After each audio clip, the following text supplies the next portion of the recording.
Welcome to our Be the Glue series, where we share short, casual, but impactful conversations with individuals who've been the glue. They bring people together, ideas together, efforts together, and they really create meaningful things. So today, I am joined by my friend Barbara Ellen Leicht, a mindset career coach with over 13 years of expertise and a higher ed pro specializing in authentic and strategic relationships. And actually, Barbara was also a Disrupt HR speaker in 2024, and that's how we met. Welcome, Barbara. So nice to have you. Thank you so much, Alina, for having me, for being here today, and for yourself being the glue in so many of our meaningful and impactful communities. I love that. Okay, you have a philosophy that I admire. I love the be excellent, be energized, and be endlessly you. So, as you think about this philosophy, what does the glue mean to you? Oh, absolutely. And thank you for that. And I love how you characterize that as a philosophy, right? In my career coach mind, I'm like, oh, that's a tagline. But you're absolutely right that your tagline is your values proposition, it is your philosophy. And what that means to me is it's a play on BE career development. So BE for Barbara Ellen and B, just to be. And in your career, if you are not feeling one of the three, if you're not feeling excellent, if you're not feeling energized, if you're not feeling like you can show up as your true self, to me, and I would say to other experts in the field, those are red flags, or at the very least, they're pink flags. And ideally, we want to be able to show up as all three.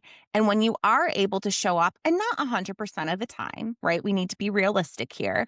But when you are able to show up the majority of the time feeling excellent, feeling energized or invigorated, and feeling like you can bring your full self to the table, that's where the magic happens. That's where I think we find the intersection of passion and purpose.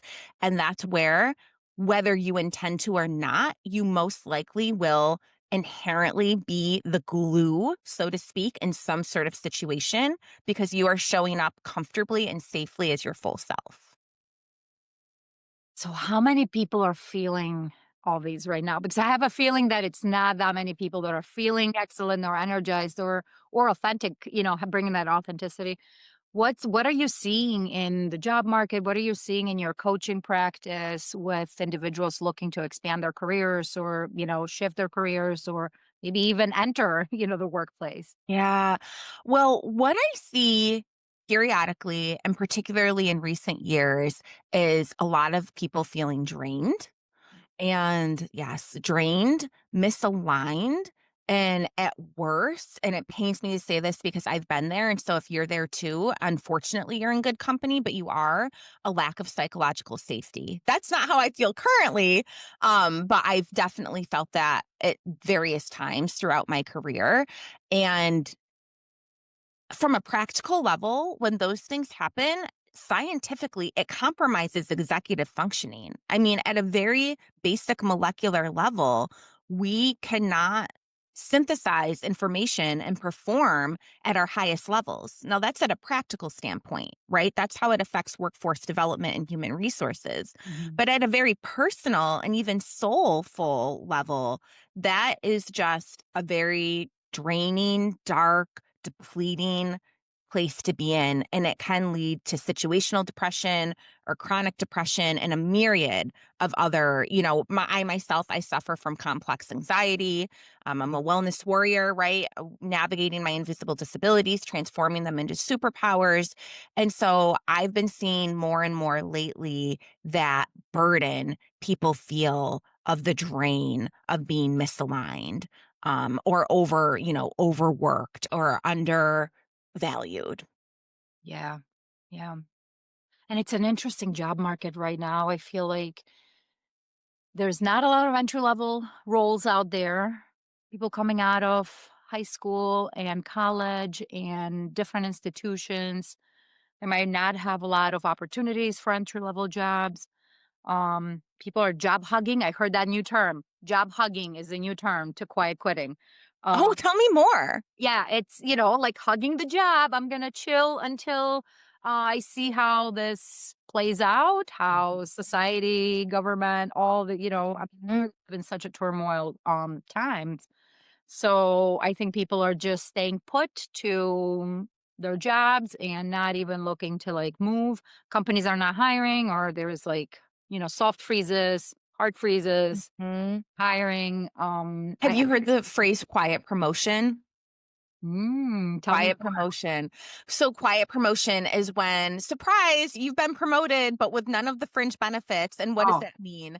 Yes, you've had increased visibility in your role, increased responsibility, all of the things on your yeah. table, and you're knocking it out of the park, even if you feel like you're just staying afloat. And yet there's not been a title change or there's not been a change in compensation structure. And We I used to know, call yeah, we used to call that, job enrichment or job enlargement in HR terms back in the day, I feel like.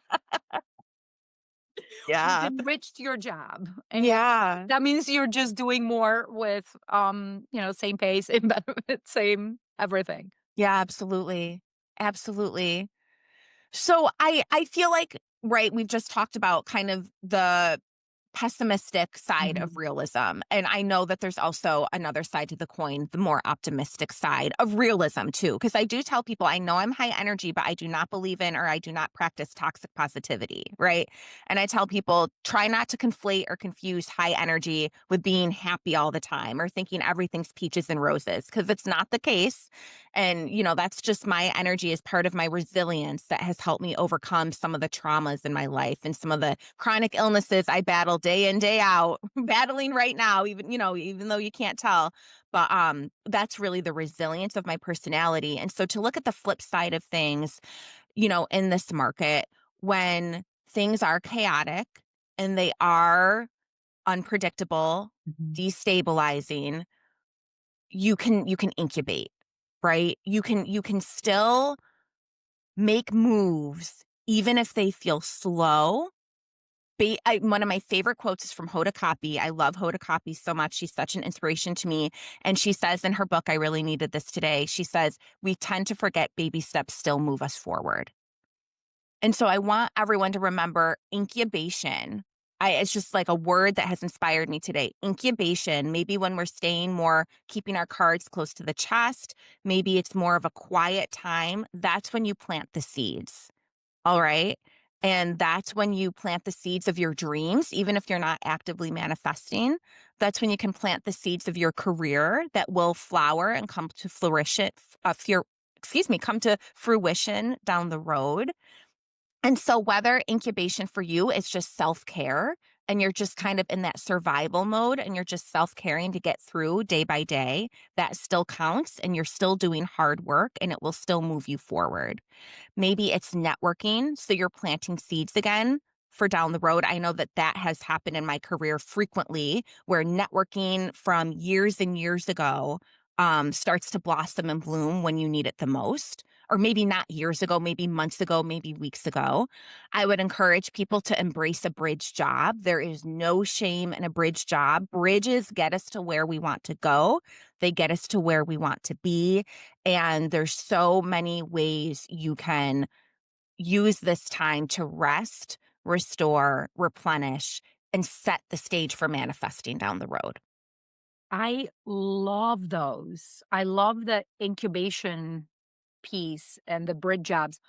Um, I know, especially in entrepreneurship, right? Like we always talk about, there's dark places you can be as an entrepreneur. You can be lonely. You can be, alone trying to do things. And a lot of times it does feel like a dark place. And I love how you are reframing that to you've been planted. It's Mhm. not, it's just that incubation phase. Mhm. And then the bridge jobs. Tell me more about bridge jobs because a lot of people feel that it might be, I don't know, a wrong approach or Mhm. maybe a shameful approach in the Mhm. moment. Like, oh, I'm just in this job now just to, until I get to where I want to be. And they feel shame about it. And I Yeah. don't think there is any shame to that. I mean, we've all had jobs at some point in our career. You're right. I would say there, the reframe is, can we shift the word Shame. And first of all, it is important to acknowledge when we feel shame, right? Because when we can acknowledge it, we can move past it. So it's a very human thing to feel. You're allowed to feel it. I would just encourage you to name it. And are you able then to reframe it to strategy? This is not a shameful move for me to accept this job or even actively pursue this job. This is a strategic move. This is a strategic move. My entire career has been built on bridge jobs. And kudos to New York State. Thank you so much, New York State, because now we cannot ask a person how much they made in their former job. So I say this to say some of the bridge jobs I've taken in my career that have truly, genuinely built my career, I have intentionally taken a pay cut. Now, I know not everybody is in a privileged place to be able to always take a pay cut, and I respect that. But if you look at your finances and you have some wiggle room either way, some of the best jobs I've ever taken, like when I decided to work on the nonprofit side of Rochester Works, I was previously working in marketing for a small and locally owned business. I intentionally took a pay cut, and that built my career.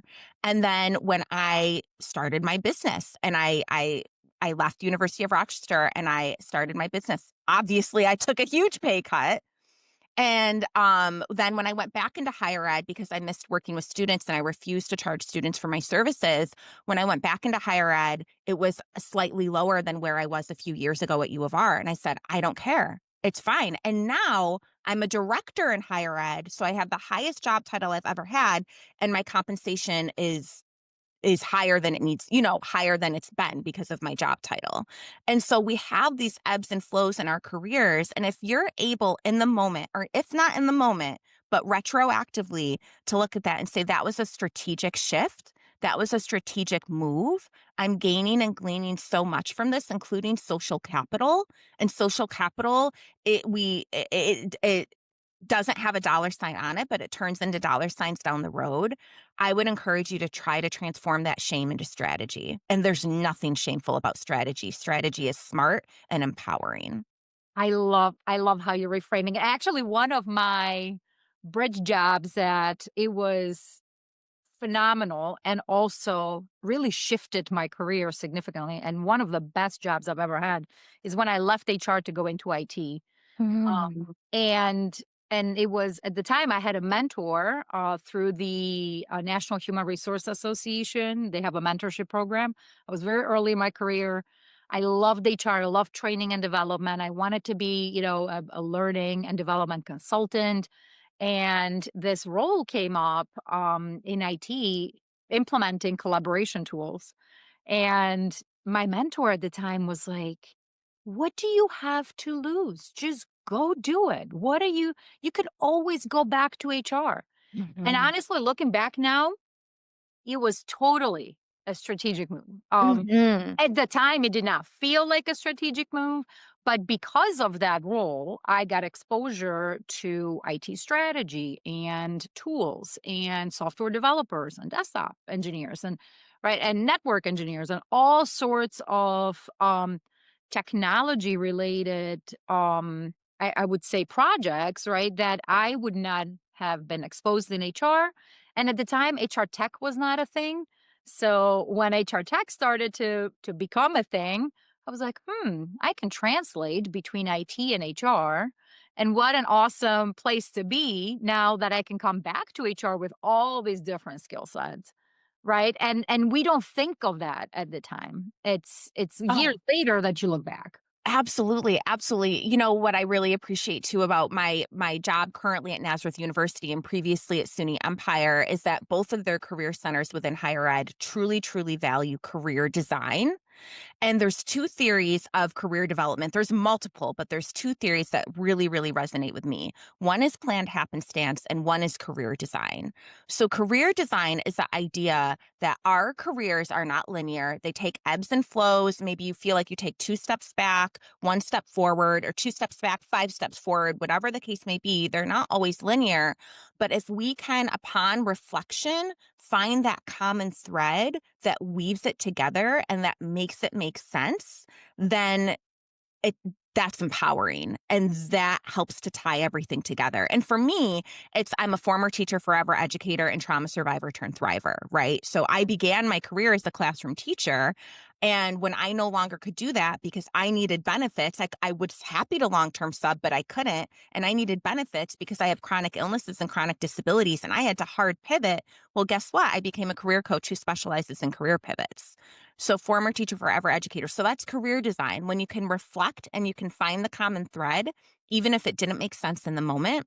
And planned happenstance is a very crucial part of that, where planned happenstance says, hey, by the way, some of the best moments and opportunities in your career happened by happenstance. Right? You couldn't have planned them any better. You can do all the planning you want and you should. You should be strategic, but you also have to have this element of going with the flow. And a huge part of that is networking, because networking is always going to be how you find the highest quality fit or the highest value for you. And I mean, I think planned happenstance is just a fancy term for networking, so to speak. So you don't have to have it all planned out, and in fact, you can't. Um, and that's okay. And can you do the tiny steps, those tiny pieces? Going back to what you said, there's an awesome book, I think it's called Tiny Habits by BJ Fogg, and it's all about those micro habits that you can build.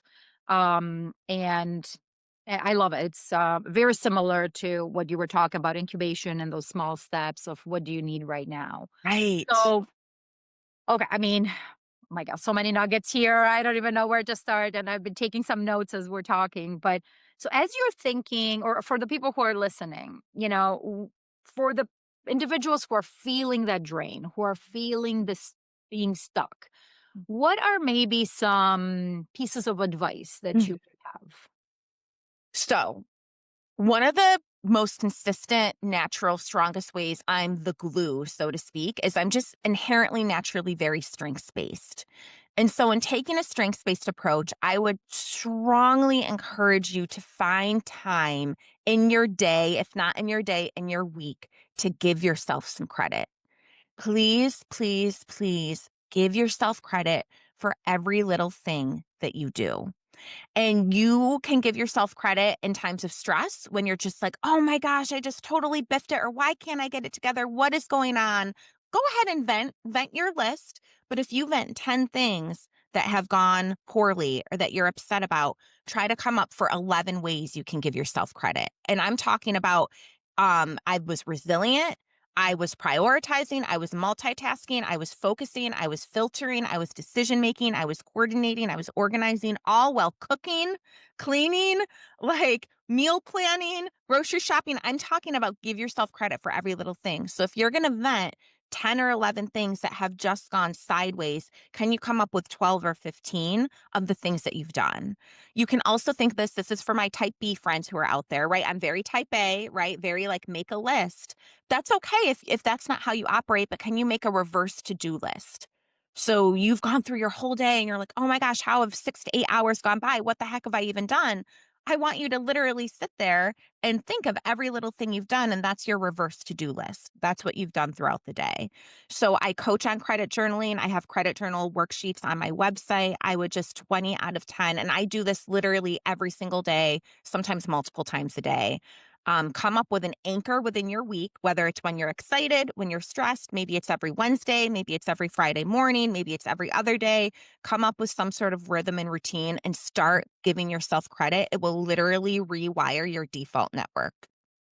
I love that. Reverse to-do list. I mean, Mhm. when I think of to-do lists, I think of them as wish lists. And Love that. it puts it in perspective, right? And I think, were we talking together this week about Mhm. the signal to ratio or a signal to a noise ratio that, like, so the items you have on your to-do list is the signal. What are the important things that you have to accomplish? And the noise is everything else that comes in your way that you have to take care of. So I try to keep my to-do list at 3 items a day that are the most important things that I have to accomplish. Sometimes it's five, but I've lowered it to three to be more realistic, just given everything. But I love this reverse to-do list because, like, looking back at what you actually accomplished, even if it was noise, Mhm. the distractions, you're still accomplish things needed at that moment, especially if it's like somebody coming in your office and needing to Mhm. talk. If you have a team member who is in distress and you need to, support them or anything, those are still things that you've accomplished. Just give credit to yourself. I love it. I Absolutely, love it. absolutely, and, the credit journal, I think is helpful for the drain, and it's also helpful for imposter syndrome too. Mhm. Yeah. So, where can people find you? But Mhm. I mean, we can talk forever. I feel like we need like a full hour podcast. I know, we could talk first of all, I'm also having so much fun. This is I love it. energizing and empowering. I love it. Thank you for this fabulous Or start 8 o'clock in the morning. By the way, we're recording. It's like 8 o'clock in the morning on a Saturday, but I'm on a here for Saturday it. morning. But it was one of the things that it's important to us today. So I love it. And actually, I have Greek school right after this. So I'm going to get energized by 55 little kiddos who are learning Greek on a Saturday morning. Love it. Adorable, adorable. So where can people find you? Tell me, and you have a couple of things. You have your career coaching business, and you also have an Instagram page that is really fascinating. Tell us about that. Sure thing. Absolutely. So, for related to BE career development, I have my Instagram, which is at BE career development. No surprises there. Admittedly, I haven't been as active on there posting as I have been in recent years, but I'm still doing stories and you can still find posts for posterity. So if you're looking for pro tips, insights, motivational quotes, you can absolutely go to my Instagram. I've been a bit more active on LinkedIn lately. So I'm Barbara Ellen Leicht on LinkedIn. Barbara Ellen Leicht. I MSCD. I is part of my last name on there. So I We'll couldn't. put the links. We'll put all. Yeah, you'll put the links. Yeah. Yeah. So a little bit more active on LinkedIn, and I have my website, which is becareerdevelopment.com. If you are interested in any sort of coaching or corporate speaking or anything like that, at this time, you're going to want to email me. I did take my booking links down only because I'm overbooked right now, which is a good problem to have. Or at least facilitating, yeah, some of the inquiries that have come in, but you would just want to shoot me an email. So when you go on my website and you go to book, it'll just redirect you to my email, and I'm happy to field those questions. That's awesome. That's awesome. And speaking opportunities, would you like to Yes. share a little bit about what are some topics that people can hire you for to bring in and disrupt their thinking? Yes. Oh, I love it. Disrupting their thinking. So most recently I did a training for University of Pittsburgh alum on imposter syndrome. And I've researched and coached on imposter syndrome a large majority of my career. So imposter syndrome is the big one. Anything strengths-based, that strengths-based approach, like I mentioned, that credit journal, if we're really looking for more fine details on that. I've done a previous workshop at that with another small locally owned business, the Homemade Events Rock Ladies. Shout out to Barb and Elisa. Let's see. So imposter syndrome, giving yourself some credit, just overall career development. I did a personal branding workshop with another corporation last fall. Essentially, whatever topic you think would be helpful to help develop and empower your workforce, I'm here for it. I mean, if you're looking specifically for job search related, strategizing that bridge job, natural networking. I'm a huge fan of natural networking. And natural networking would be true even for employee development and human resources development because we're always networking and the best networking happens when we're in community together. So those would be some topics that I've done in the past and that I'd be happy to explore further as well. And you have your shop local um Yay! Instagram page, which I was blown away when I saw that. You're supporting so many local businesses. It's awesome. Thank you. Thank you. Yes. So Rochester Shops Local, I have been a shop local blogger for as long as I can remember, since at least 2010 or 2011. If you do a lot of digging on me, you can find my original blog that I had. And then I had a more formal shop local blog where the domain is still there, but the website's gone. And then most recently, particularly in response to COVID, I resumed under Rochester Shops Local. So that's at Rochester Shops. Admittedly, I've taken a pretty good pause from that only because there's so many balls in the air. And I'm the type of person like when I want to commit and dedicate, I want to be full speed ahead 100%. But similar to my business Instagram, I'm still doing stories. I'm still hopping by when I can and you better believe I'm shopping local all the time. Actually, my earrings are local.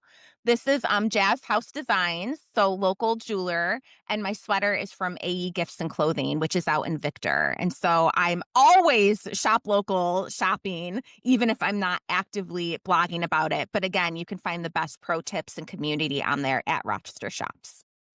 Thank you. Oh my God. Thank you so much. So many nuggets. So many nuggets. Um, how do we want to end? You know, I think I'll just end by saying the two places I feel like I'm the glue the most and where that comes from. Does that I sound love that. good? Yes, yes, yes. Okay. Let's do it. Do Okay. it. Do it.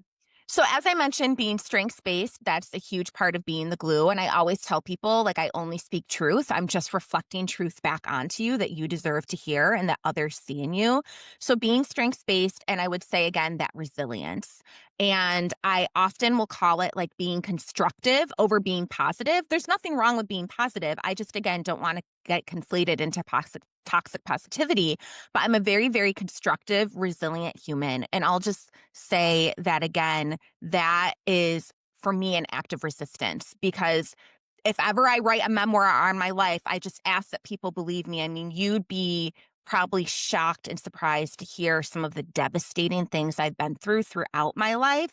Early childhood, early adulthood specifically, just devastating. I mean, that have resulted in hospitalizations and just trauma. And so people really gravitate toward my sunshine and people gravitate toward that light and levity. And I'm happy to empower it. And I just want people to know it comes from a place of resilience and resistance. It comes from a place of refusing to let life or chaos take that Mhm, light away from you. And mhm, so it's really that strengths-based sunshine that I bring to the table. And we have ebbs and flows, right? I'm not always bubbly Barbara. That's impossible. But that mhm. comes from a place of resistance and resilience in order to help empower myself and then therefore communities around me. Yeah, and that's where, in those difficult moments, for the glue to sit and set, it's you need that support system. You need those people around you. You need to build that community. And I'm always so grateful to be talking to you, to be in your circle. I always learn so much from you, and I love your energy. And I love that we have this, relationship. We can call each other, be like, "Hey, I have a thought. Can we brainstorm about this?" I just love it. So thank you. Likewise. And please allow me to give you a shout out right now. There's been at least two occasions where having a career chat with Alina has literally saved my career. I'm not even joking. Oh, Like you are such a solid human being and such an expert in your field, and you are so authentic. You're a cheerleader and a truth teller. And there's been at least two pivotal moments in my career where I've hopped on a call with Alina, and it has not only saved my career, it's empowered me with a path forward. And I could not be more grateful. So thank you so, so, so much. oh, well, thank you. Thank you. And I'm gonna take that now because I didn't know that, number one. And True. two, it's very I don't it's like one of those moments, the aha moments of why we do what we do as HR professionals or as just coaches and consultant. Like it's those moments that when people recognize or they had that aha moment, it's just dear to my heart. So I'm gonna hold that today and thank you. I truly appreciate it. Thank So you. reach out to Barbara, speaking engagements, career coaching. She's an amazing human. So please, please reach out and continue to be the glue.